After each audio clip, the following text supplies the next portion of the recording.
Sorry, there's a bit of functionality here this time that's a little bit different than what I'm used to.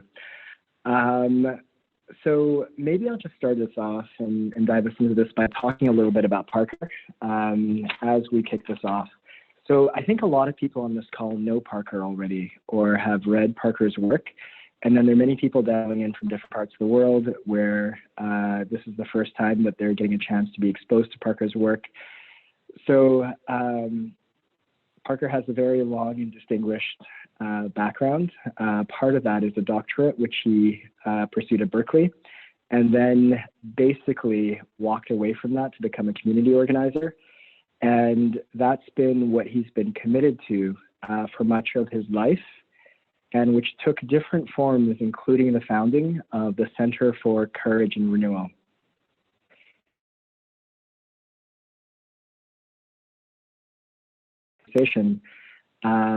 And for us, it's a great pleasure to have Parker joining us because he is one of our elders, one of the extraordinary elders in the world, an elder of the Quaker community as well.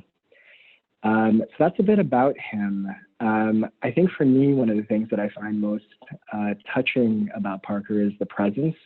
Part of that is the voice, part of that's a sense of humor, and part of that is also what he's able to share about some of the most difficult places and spaces that we can walk in as human beings, including those places that can be dark or where there is darkness. And so, Parker, thank you for joining us.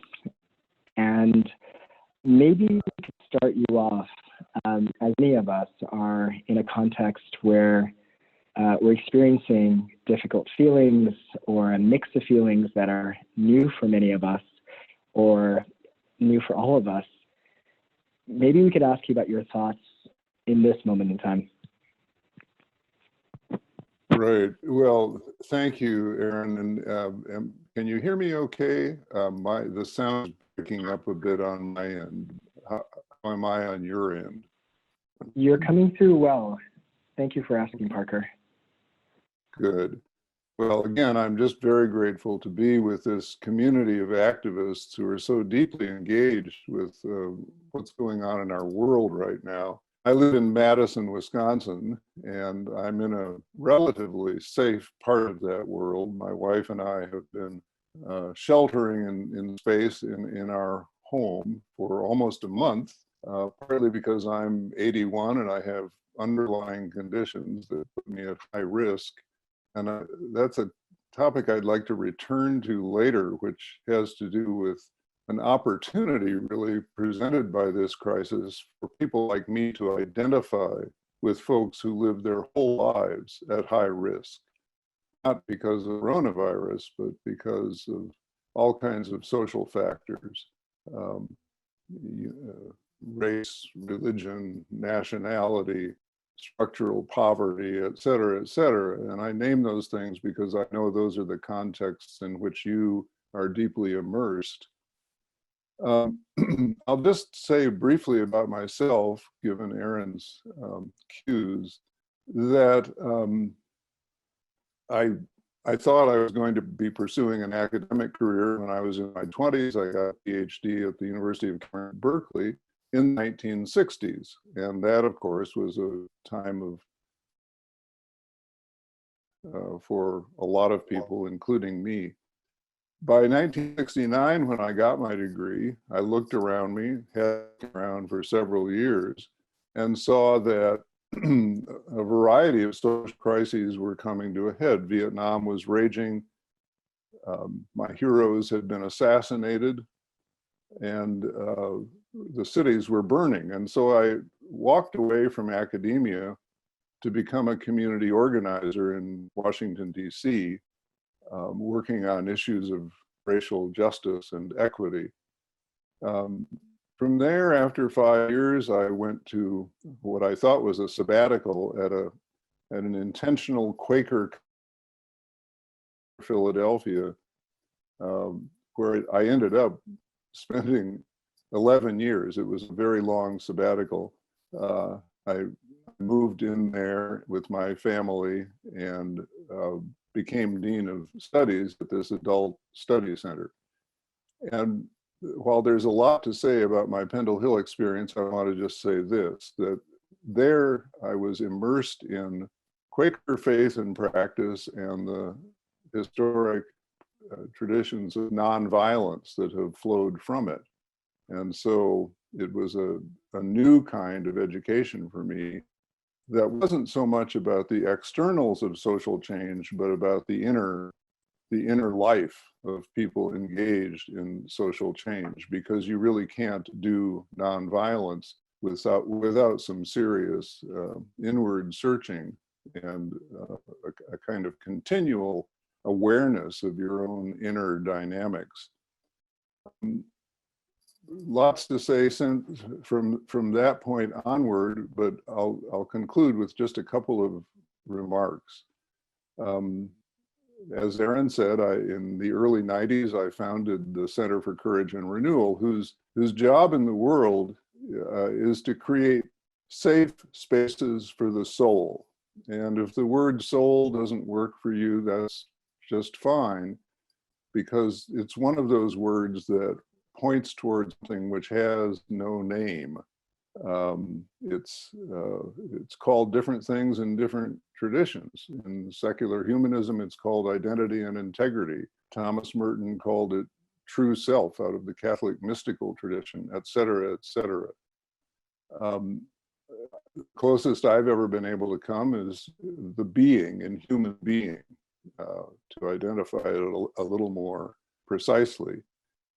And our work at the Center for Courage and Renewal is to help people rejoin soul and role by creating safe spaces where basically people can tell the truth. They can get in closer touch with the imperatives of their soul, or what it is that their identity and integrity is wanting from them, from us, from you and me.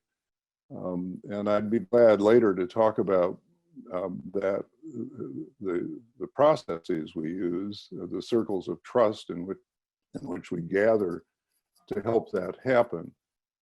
And one final note, as Erin mentioned, I've tried in my writing and speaking to be honest about the shadow side of all of this, because there's a tendency, I'll just speak for myself, and it was certainly true in my earlier years, to think of what I was doing as some kind of nobility, when in fact it's fraught with dangers and can often lay one low.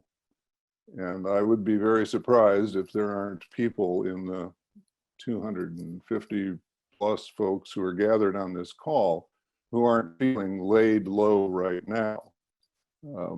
I have my own version of that as a person at high risk who's also very troubled by the politics around all of this. And as a result of those dynamics and the work I set out to do when I was in my late 20s, I have, in fact, gone into 3 deep dives of clinical depression. And while those have been extraordinarily dark times in my life, 2 in middle age and 1 when I got into my mid-60s, they have also been profound learning times. And so it's natural, I guess, for me to look at the darkness in which we're now immersed and ask myself, what's to be learned here? What's to be learned about myself, about other people, about the structures in which we live, and about my relationship to all of that at home and abroad. It turns out that Erin and I share a favorite quote from a book called The Once and Future King by T.H. White, where Merlin, the magician, is talking to the young Arthur. He's grooming him to be the future king. And in a very moving passage, Merlin says to the young Arthur, among other things, learning is the thing for you.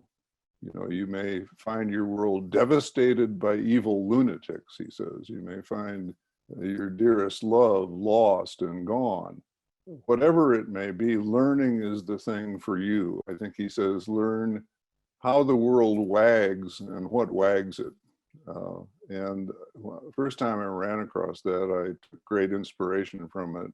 And so constantly in moments like this, in personal and public life, I think what's really most therapeutic for me is trying to learn what I can, even though some of those lessons are hard. Parker, thank you. And I also want to say thank you to everyone on the call that's trying to make the best out of this, because it looks like there are some people that are having a good experience and some people where this is coming through in a bit of a scratchy way. I appreciate that everyone's turned off their videos as well. And so thank you for that, everyone. And Parker, it looks like your video is moving again, which is great. Parker, I was wondering if you might be able to talk a little bit more about an examined life, and also about being with difficult feelings and emotions in this time. Sure. Well, I among my learning moments in life was back in college, I guess, learning the Socratic maxim, the unexamined life is not worth living. And I remember a few years later adding to that maxim a maxim of my own, which is, if you choose to live an unexamined life, please do not take a job that involves other people. It's became very clear to me, because of various jobs I had and various leaders under whom I suffered, along with a lot of other people, that an unexamined life gets projected onto other folks in unfortunate and often destructive ways. And so I think I've written some about leadership as being an opportunity to either cast a lot of light or cast a very long shadow in which other people live, and corollary to that, the importance of self-care for leaders. One of the things that I try to remember constantly is that self-care is not selfish. Whatever you can do to care for true self, not for your ego image, but for your true self, is ultimately being done on behalf of those whose lives you touch. And so I try to pay attention to self-care. And in a time like this, where so much is swirling around us, where things are frightening and confusing and saddening and maddening, I think the first thing that I have to do is to acknowledge the whole range of emotions that are churning inside of me, and not pretend that I've got this under control or got myself under control in this context, because day by day, I move in and out of thinking I see a little light and then I'm back into the darkness. And I think it's this awareness and honesty about the mix that I believe we all are. I certainly am, a complicated mix that I sometimes want to deny, but I deny it at my peril. So I think simple awareness of that, and the presence of at least one or two other people to whom you can acknowledge that complexity, with whom you can be honest about your feelings, your fears, your hopes, the whole, as we say here in Wisconsin, the whole kielbasa, the whole 9 yards, the whole range of emotions, from very negative to very positive. That's one way that our circles of trust try to serve leaders, by creating safe spaces for them to tell their soul's own truth. And I think we'll be talking a little bit later about some of the things that make for a circle of trust. I think our friends at the Wellbeing Project are going to provide a link to a write-up about circles of trust from the website of the Center for Courage and Renewal. And I'll just quickly mention that I wrote a book about circles of trust called A Hidden Wholeness. So for me, that's step one. And from there, you can go out from the hub of a very complex wheel. You can go out in 360 degrees of direction to whatever it is that you need or want to work on first. I'll just say this about my experience of depression, which again comes back as a powerful learning time for me. I think at first when I experienced depression and came out of it through a process I still don't understand, just by good fortune, I think, and a big degree of happy accident, I imaged it as being lost in the dark. But later on, especially in my second experience of depression, I realized that that was not an honest description of depression at its depths.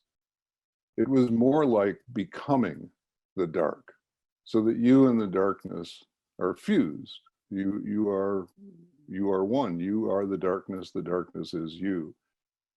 There's a big difference between those two states, because if you're simply lost in the dark, there is a difference between you and the darkness. And you can grope around in it, and you can feel, oh, there's a door handle here, even though the door won't open, or there's a window frame here, even though the window is blocked. But at least you can begin to wander around, touch some things, work with some things, and maybe find some point of leverage on your condition or some opening in it. But when you've become the darkness, you have no leverage. There's no distance between the depression. And so the learning process for me is what keeps me focused on being lost in the dark, so that I can learn enough to not slide into that state of becoming the dark. And I'm glad to talk about details about some of the things I learned about that, if anybody would like. Again, circles of trust have been enormously helpful for me. Although there are times in the depths of depression when you simply I couldn't be with other people. But when I was well enough to sit in circle with others, these practices that create safe space allowed me to tell my truth about what I was or wasn't finding in some very healing ways. Parker, thank you. And just for people that have joined into the call as well, Parker is sharing with us about being with difficult feelings, especially at this moment in time where so much of that is present for us in different ways around the world and in waves that are coming through. So just as context for people that are dropping into the call. Parker, a follow-up question to what you just talked about. Would you be able to share a little bit about exploring in the darkness, but not becoming the dark? Sure. Let me just give you one very concrete example, because I know how many people right now are feeling thwarted and ineffective, and somehow at about 5% of their normal functioning. And I think it's important to acknowledge that a lot of us on a call like this, a lot of us who play roles in life of the sort we play, we're were tagged early on in life as high functioning people, people who could make a difference, people who could get results. And at some level, often unconscious, we have tended to define ourselves by that capacity.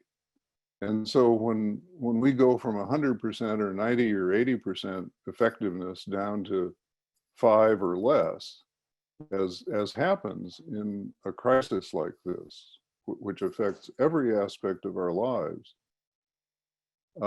we lose our sense of self. We lose our identity. We don't know who we are anymore. And stay there too long, it's very devastating. So I've lifted up that feature of our lives right now, or many of our lives, because I want to talk about one practice that I learned during depression.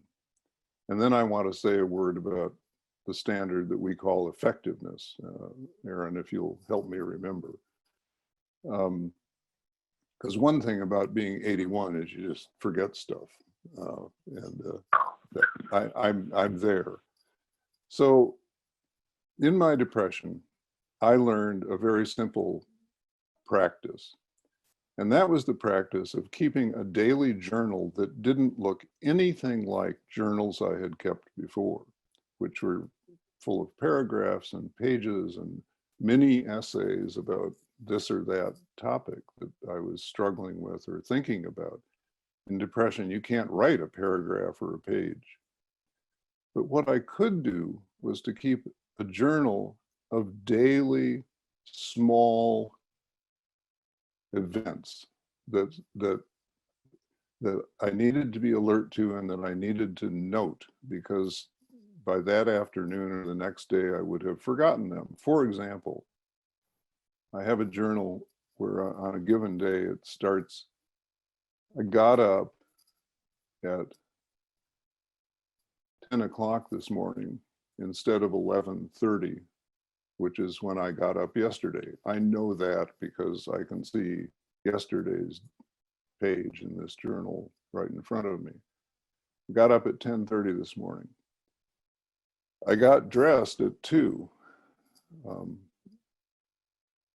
Yesterday I didn't get dressed at all. I just stayed in my pajamas in a darkened room. On another day, I got out and rode my bike for 10 minutes instead of the 5 minutes I had ridden it the day before. And so I think you get the point, and you can multiply it many times over. I learned to value small achievements. And there are some of us who've spent our lives looking for the next big hit, and who only honor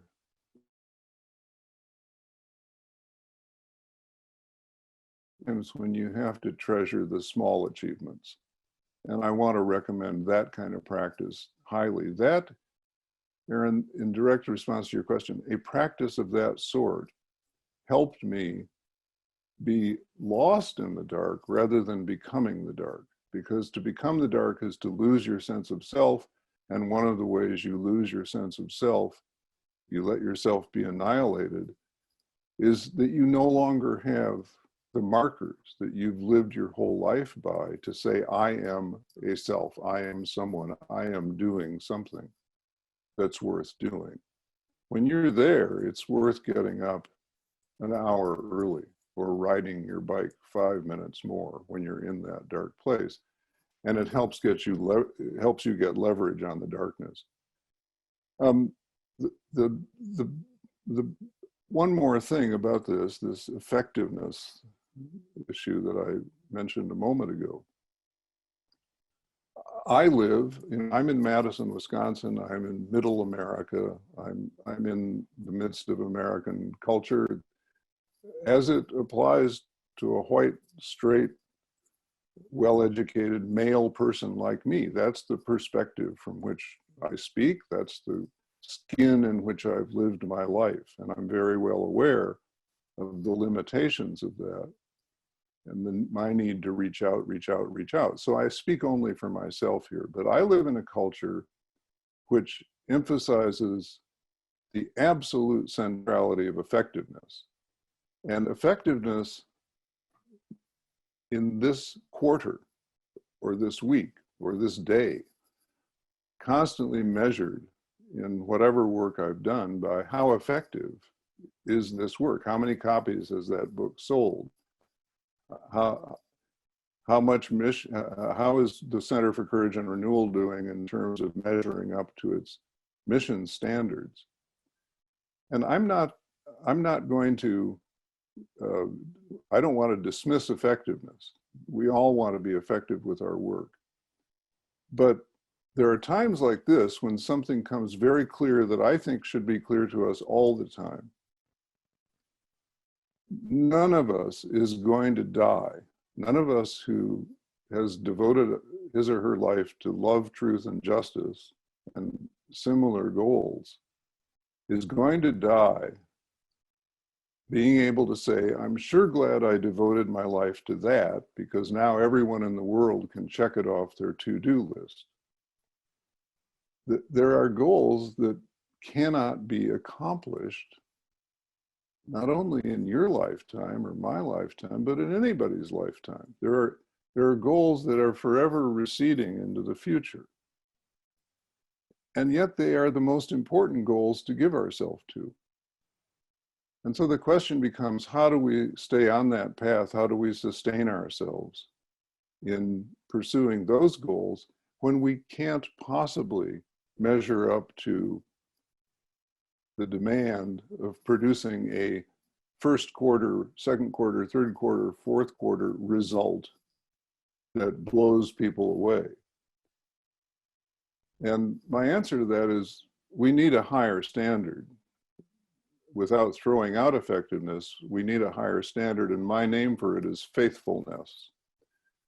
I don't mean anything high and mighty by that. I mean faithfulness to my own gifts, faithfulness to the needs I perceive around me, and faithfulness to finding ways in which my gifts can intersect those needs, while always understanding that I can't take care of everybody and everything, and I must take care of myself. So part of being faithful is cutting yourself some slack, and part of being faithful is teaming with other people where you can multiply the service in community, rather than feeling that you have to bear this whole load alone. So a practice, I believe this is a practice, is to reframe your life, your work, and subsume that effectiveness standard under a higher standard, faithfulness. Because one more thing, I know what happens, and you know what happens too, if effectiveness becomes the only or dominant measure of our work. We simply take on smaller and smaller tasks because they're the only ones with which you can be effective. So if we are interested in contributing to love, truth, and justice, faithfulness, it seems to me, is critical, or we simply won't stay the course.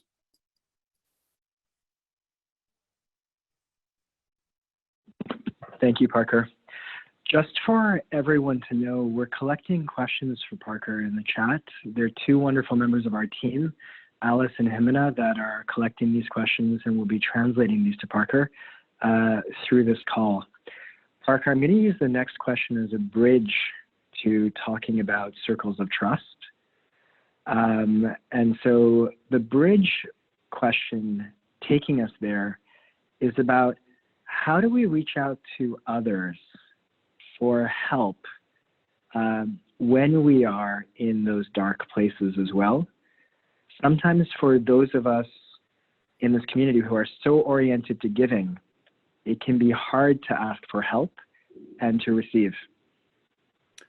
Yeah, I thank you for the question. I closely identify with it because it was,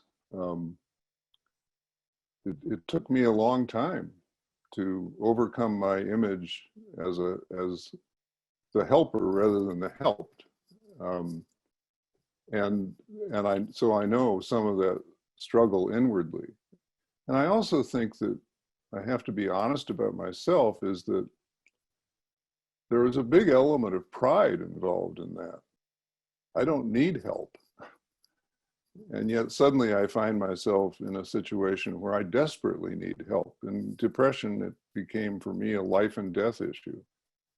Because in my depressions, I spent many days wondering if this was the day to relieve myself of all that pain. So I think, again, we have to understand our inner dynamics. And since it's difficult to understand your inner dynamics when you're lost in the dark and you're looking more for an escape hatch than for self-examination, this is ongoing life work to get in touch with those elements of yourself that would block you in time of crisis from asking for what you need. I want to say just a couple of other things, though, that I think maybe take us a little deeper.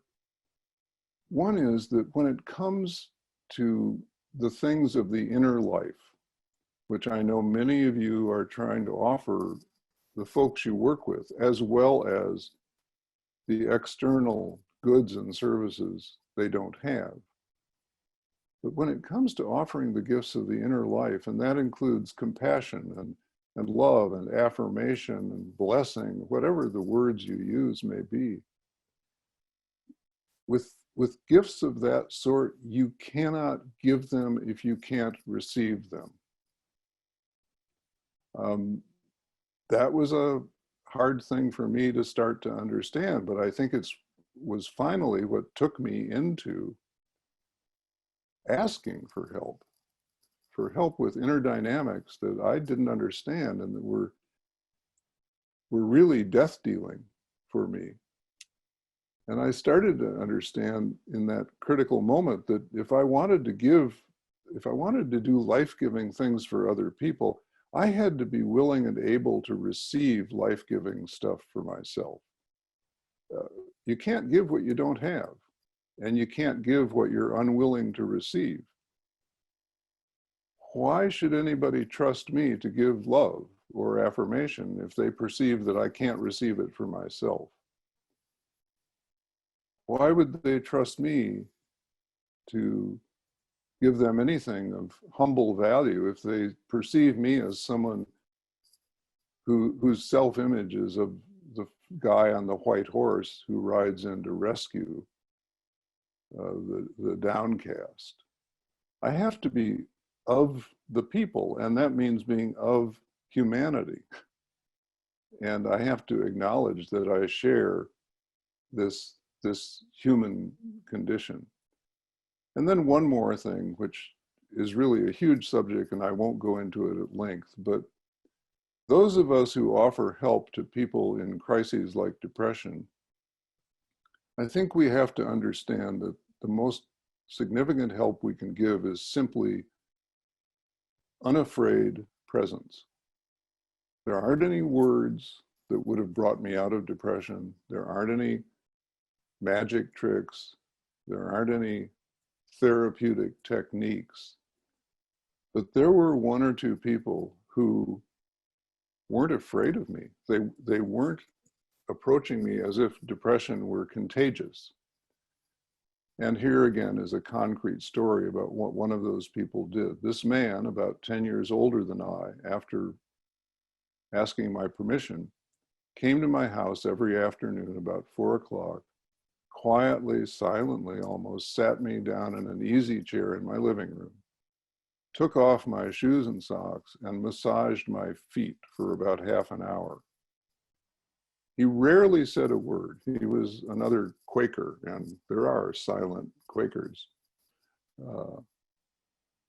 He rarely said a word, but occasionally he would say, "I feel your struggle today." And that would be it. Or, "I feel you're a little stronger today. I sense you're a little stronger today." He wasn't looking for a conversation, and I trusted his intuitions because he had had this amazing intuition about how he could connect with me in a part of my body when it was impossible to connect anywhere else. Depression is a totally isolating experience. And you're disconnected from others. That's what's so terrifying about it. And here was a fellow who just instinctively realized that I might be able to feel something through a foot massage, and he offered it to me. So the quality of help we give, I liken, I liken this kind of help to sitting at the bedside of a dying person, which many of us have done. And in that moment or that period of time, you don't have any tips, tricks, and techniques. You don't have any fixes. All you can offer is your quiet, abiding, unafraid presence, which I believe communicates to the other person. I have no way of knowing this for sure, but I believe it communicates to the other person a simple confidence, your confidence, that they can make this journey and that you can witness it with them in an unafraid and compassionate way. No word may be passed, but that kind of presence makes a difference. So maybe we would ask for help more often if more of us knew what kind of help to give. But the last thing I want when I'm in that dire situation is somebody rushing in and saying, hey, I heard you're down and out. Well, let me say, there's a book you ought to read that would fix you right up, or there's a diet you ought to go on, and there's an exercise you ought to do, or that happened to my uncle and here's what he did. I'm sure it'll help you. None of that is helpful. In fact, it's all of it, when it happened to me, made me more depressed and feel more isolated. Parker, there's this... Wrong device. Parker, there's this wonderful phrase that you have as well for all of us. And it was something that came up as we were preparing for the session that I thought was such a wonderful thing to share, especially with those of us that can be helpers. And I'm trying to help bring this up. Do you remember the one about welcoming people? Sure. Well, what I told Aaron when he and Jimena and Alice and I were preparing for this call is I said, the best words that I've ever heard when I've taken a serious problem to someone else for honest, open discussion is that person listens deeply for a long while, maybe asks some open, honest questions to help me dig deeper into what I'm trying to say. But in the end, in one way or another, that person says to me, welcome to the human race. And what that does, of course, is to say, you're one of us. You're part of the human condition, and this isn't something that sets you apart. This isn't something that makes me afraid of you. This isn't something that makes me think you're strange or difficult or scary. This is welcome to the human race, and as a result of that, I've always wanted, eventually, when it was the right thing to say to other people the best words I know, welcome to the human race. And those feel like beautiful words just to take in as well. I know for me, like just hearing that allows me to feel more settled. Thank you, Parker. I want to acknowledge all the questions and the sharings that are happening in the chat, because there are people that are sharing really vulnerable things as part of this, and just so everyone knows, those are seen, and we'll also look at how we can weave those in, and if not, follow up afterwards. I also want to say that this is not the last session that we'll be hosting with Parker.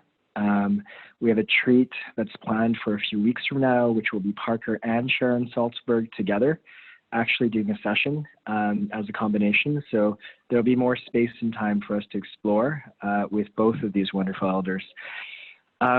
With the time we have left, I was hoping that we might be able to open up space, Parker, for you to talk about circles of trust.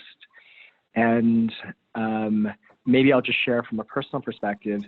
In my community of friends, we use some of the Quaker techniques, and they're just absolutely extraordinary in the way they allow us to hold space tenderly for our vulnerable selves. So Parker, maybe you could share a bit about Circle of Trust with us. Yeah, thank you, Aaron. I want to acknowledge, of course, that in these days of social distancing, we can't sit in a circle of 25 people. Although I have to believe that some of you are working in situations where the technology doesn't exist to have online relationships or conversations. And I'm sure you're working hard on creative workarounds for that.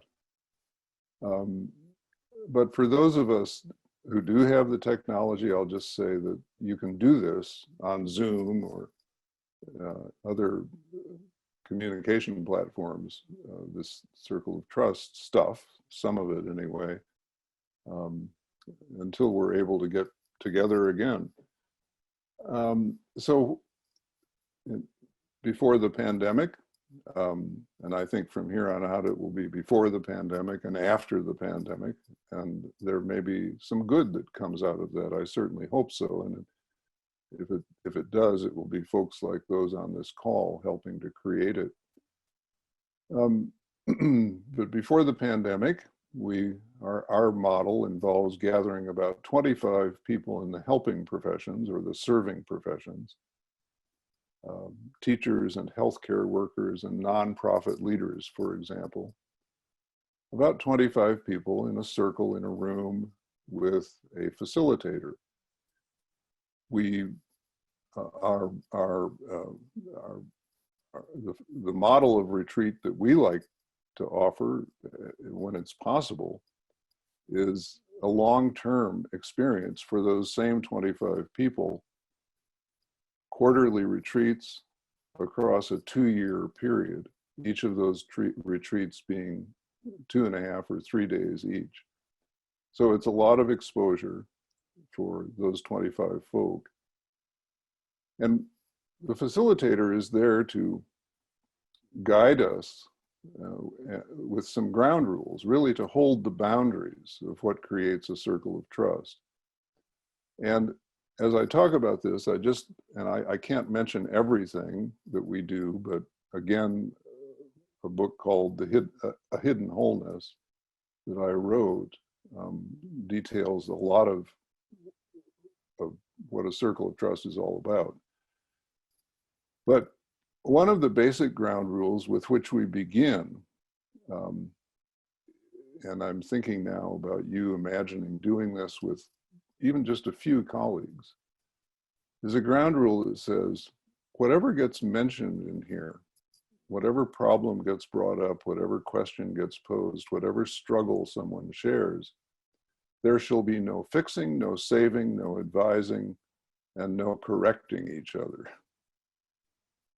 And typically when we announce that at the beginning of a 2-year series of 3-day retreats on a quarterly basis, somebody will say, well, what in heaven's name are we going to do for the next 2 years? You've just taken away everything we like to do and know how to do.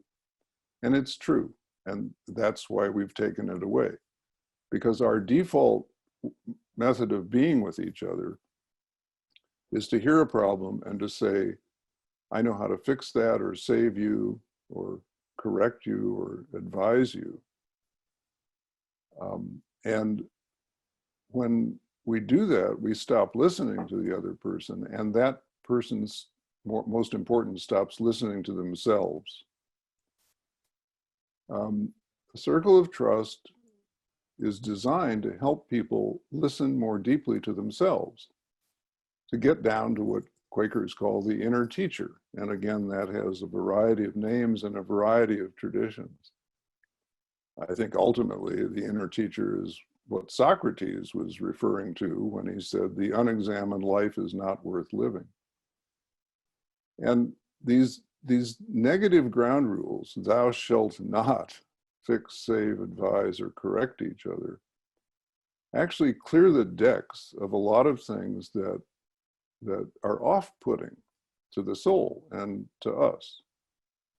Because how many times have you walked out of a, quote, problem-solving conversation around a personal issue for you and feeling, I really wasn't heard. I really wasn't received. It had become an opportunity for someone else to show me how smart they are, rather than for me to really dig into an inner issue around which I have inner resources. If someone could please help me evoke them and call them up. So in that context, people share, and the response, instead of a fix, save, piece of advice, or a correction, the response is some silence to make sure we've heard what was said, and then an honest, open question. Honest, open questions are questions of the sort that help hear us into deeper speech. It's a phrase from Nell Morton that I love. Here, our task is to hear others into speech or deeper speech. And when I'm asked an honest, open question around something I've just said, a question that the questioner is not sitting there thinking, I know the right answer to this, and I sure hope you give it to me. I'm given an opportunity to peel back a little bit what I was trying to say, because we all say stuff that about which we don't understand the full import. So the question, have you thought about seeing a therapist, is not an honest, open question. Or have you read this book, or have you tried this diet, is not an honest, open question. Those are little speeches in disguise that happens with our questioning all the time. And they're really advices that we want to give the other person under the guise of a question. So in our retreats, we do a lot of practice around what constitutes an honest, open question. So someone speaks about a hard experience they're having in this very moment. An honest, open question might be, have you ever had an experience like this, anything like this in your life before? I can't ask that question thinking, I know the right answer to this, and I sure hope you give it to me, because it's an honest, open question. And if the person responds with, yes, I have, and tells a bit about it, the next question might invite that person to explore that experience a little bit. What were the dynamics behind that, do you think, that collision or crash? And the next question might invite the person to think about things they learned from that experience that might be applicable in the present moment. And as you can see, all of that is within the inner life of the other person, and you aren't trying to import something to or export something into that life. You're simply evoking that person's inner resources. So that's, I would call that one of the key modules of the Circle of Trust approach, which is easily adaptable to certain parts of a staff meeting, where instead of doing problem solving, you are building a community, but I call it a community of solitudes, a community where people are supported in inner search in a way that rarely happens in community. There are a bunch of other modules as well, but being aware of our time limits, let me just stop there for the moment. Parker, thank you. So I guess like a couple of reflections as we come close to the end of this. One is that we've continued to receive really beautiful questions that emerge from what you're sharing, and also really personal sharings as people reflect on this. And again, I think one thing that we'll say is that this series will continue, will hold these questions as precious and bring them into the next session with Parker, and I'll come back to that in just a second. In the webinar that we did before, we invited people a number of times to share into the chat beyond questions, things that they were feeling, ideas that they had. In this particular case, and this may be a personal bias, the place that I was sort of drawn to was really listening to Parker and just taking that in. And so Parker, I want to say thank you to you for being present with us. It's just such an extraordinary gift that you share with us in being present with us.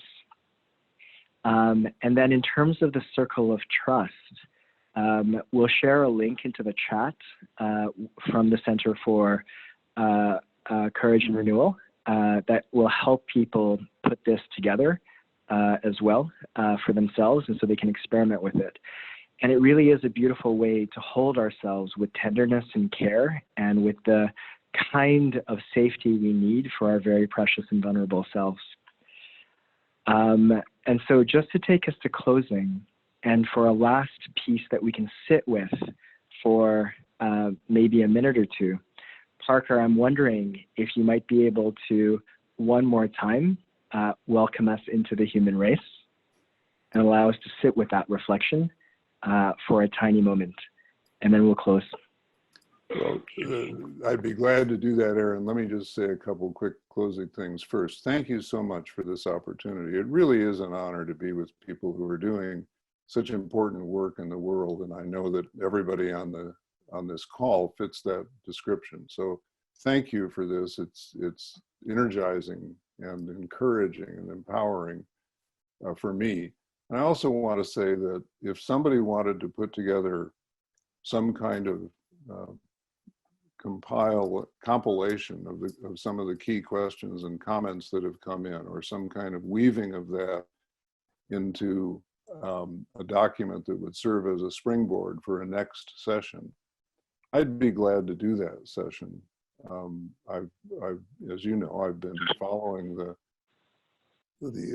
project for quite a while, the Wellbeing project, and I have always been intrigued with what it's doing. And so I have a pretty strong sense of who I'm sitting with here. So I'll just put out a blank check for if you want to add that session to the repertoire, or do it in the context of one of the sessions we already have scheduled. I'm game. Parker, thank you. We will take you up on that, and maybe I'll just do this to close really quickly and then ask you to close us out. So next week, we're going to do a webinar with David White, the poet, and David will be building on the themes that Parker has talked about here and helping host us with poetry. And then we'll be coming back to Parker and Sharon in the weeks to come and following up on the questions here. Parker, thank you so much. Sarah, thank you for hosting us as well today. And Parker, maybe we can invite you to close us out, and especially with that welcome. Just want to say to all the good folks on this call, whatever you're struggling with, whatever is fearful for you right now, whatever makes you feel like you're falling short of your own mark, welcome to the human race. These are the broken places where we join. These are the places that Leonard Cohen wrote about in that great song, those great lyrics: ring the bells that still can ring, forget your perfect offering. There's a crack in everything. That's where the light gets in. So let there be light.